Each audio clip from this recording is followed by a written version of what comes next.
जब कोई आपको गालियां दे तो आपने भी यदि पलटकर गालियां दे दी तो उसमें और आप में अंतर क्या रहा? यदि कुत्ते ने आपको काटा तो आप कुत्ते को काटेंगे क्या? तूने मेरे पांव में काटा, मैं भी तेरी टांग काटूंगा। काटोगे? नहीं।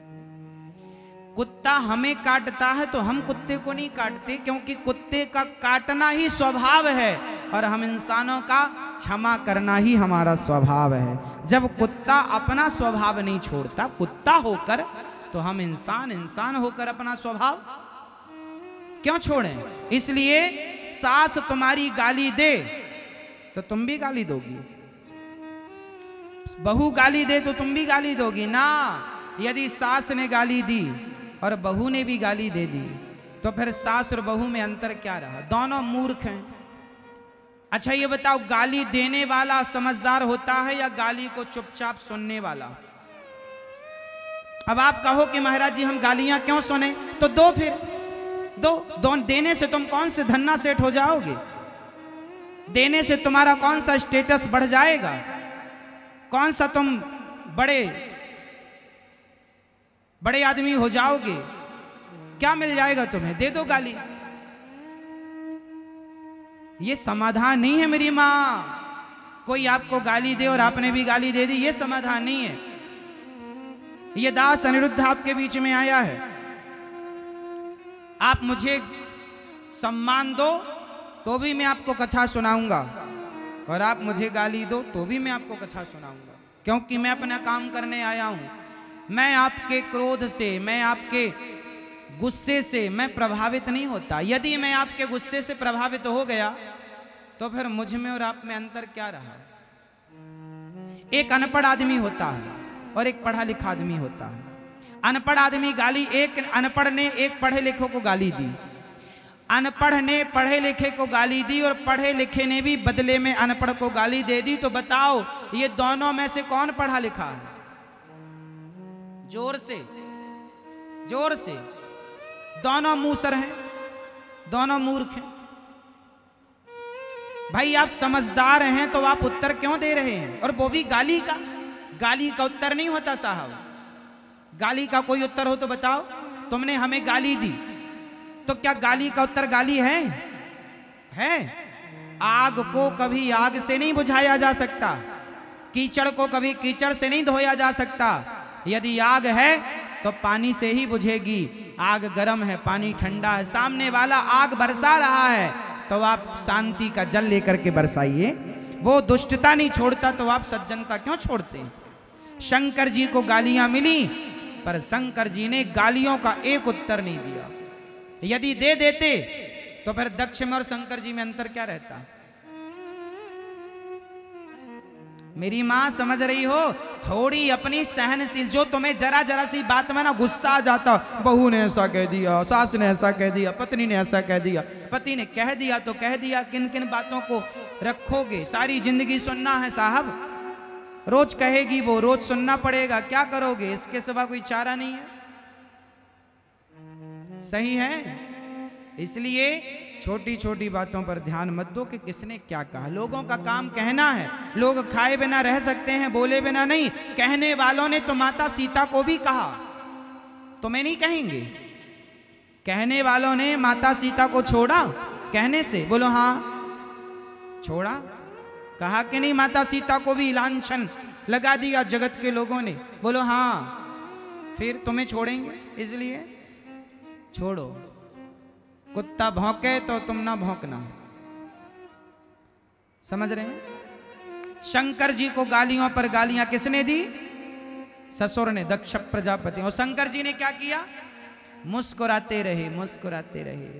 जिंदगी में जिंदगी का राज पाना चाहिए, जिंदगी में जिंदगी को मुस्कुराना चाहिए, और जिंदगी में जिंदगी की शर्त पूरी ना हो तो जिंदगी को जिंदगी से रूठ जाना चाहिए। थोड़ा मुस्कुराया करो। सास गाली दिया करे तो तुम मुस्कुराया करो।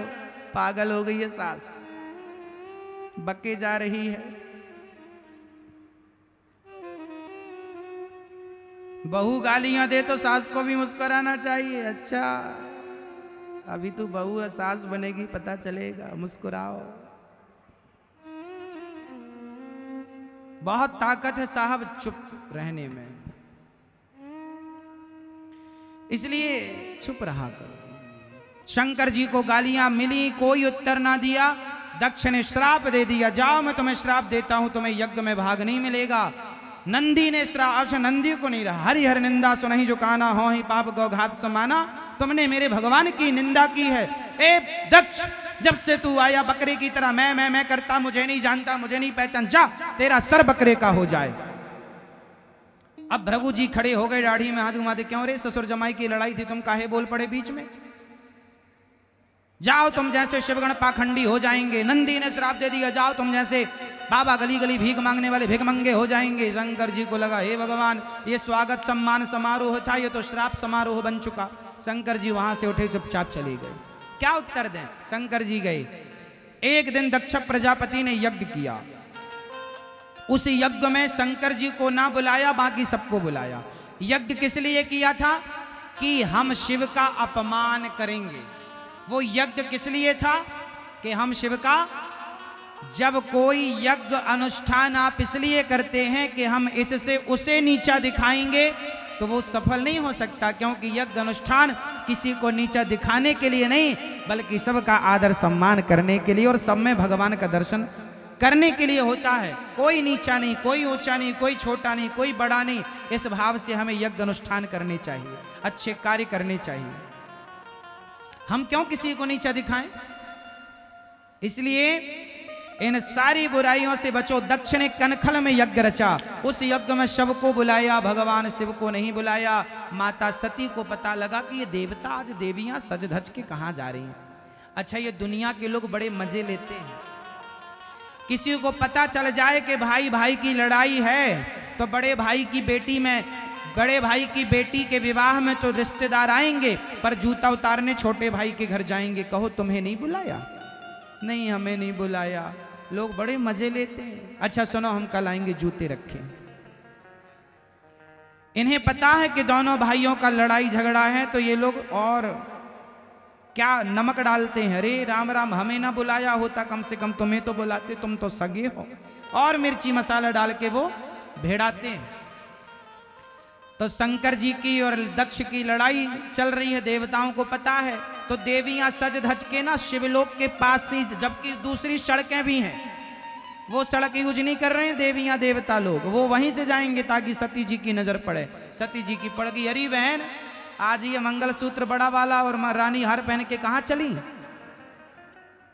अरे तुम्हें पता नहीं है, तुम्हारे पिताजी यज्ञ कर रहे हैं। सती जी बोली, हमारे पिता यज्ञ कर रहे हैं, तुम्हें पता, हमें पता नहीं। शंकर जी के पास गई, हे भोलेनाथ, आपको कोई निमंत्रण कार्ड मिला, कोई टेलीफोन आया? शंकर जी ने कहा कुछ नहीं आया। बोले हमारे पिताजी यज्ञ कर रहे हैं, आपको बुलाया नहीं? शंकर जी ने बिठाया, बोले तुम्हारे पिताजी से हमारी कट्टी हो गई है, वो अब नहीं बुलाएंगे हम। क्यों कट्टी हो गई? अरे बोले वहां उस दिन हम गए थे, खूब अपमान किया, हम चले आए, उन्होंने इसलिए ये यज्ञ किया है, हमें नहीं बुलाएंगे। वो एक काम करो, तुम भी मत जाना, तुम्हें नहीं बुलाया, नहीं बुलाया, मत जाओ। सती जी ने कहा पिताजी भूल गए होंगे, बुलाया होगा, कोई कार्ड पहुंच ना पाया होगा, पोस्टमैन समय से नहीं आया होगा, आप तो चलो। शंकर जी ने बहुत समझाया, मत जाओ, बिना बुलाए नहीं जाना चाहिए। आवत ही हर्षे नहीं नैनन नहीं स्नेह, तुलसी तहा न जाइए कंचन बरसे मेघ।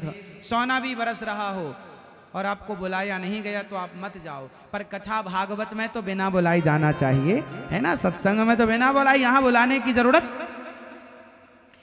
आप लोग आज कथा के बाद घर जाएंगे तो अपने पड़ोसियों को बताएंगे, भैया चलो छींद धाम में कथा हो रही है, 7 दिन का मौका मिला है, सारी जिंदगी में पहली बार अवसर मिला है, ये दास अनिरुद्ध आपके बीच में आया है, खूब प्रेम से कथा सुनने आओ और अपने पड़ोसियों को, बहन बेटियों को, पड़ोसियों को, रिश्तेदारों को बताओ कथा हो रही है। माताएं, बहनें, भाई लोग, पिता तुल्य पुरुष लोग, आप सब लोग अपने पड़ोसियों को बताइए। कौन कौन बताएगा? ये काम कौन कौन करेगा? और बताना बस मत, पकड़ पकड़ के लाना। चलो घर में खटिया क्यों तोड़ रही हो, चलो कथा सुनने चलो। घर में बैठने से क्या लाभ मिलेगा? चलो, तो लाएंगे आप लोग मैया पकड़ पकड़ के, चलो। तो शंकर जी तो कह रहे हैं कि आप मत जाओ। सती बोली नहीं जाएंगे, बहुत समझाया नहीं मानी, सती जी गई।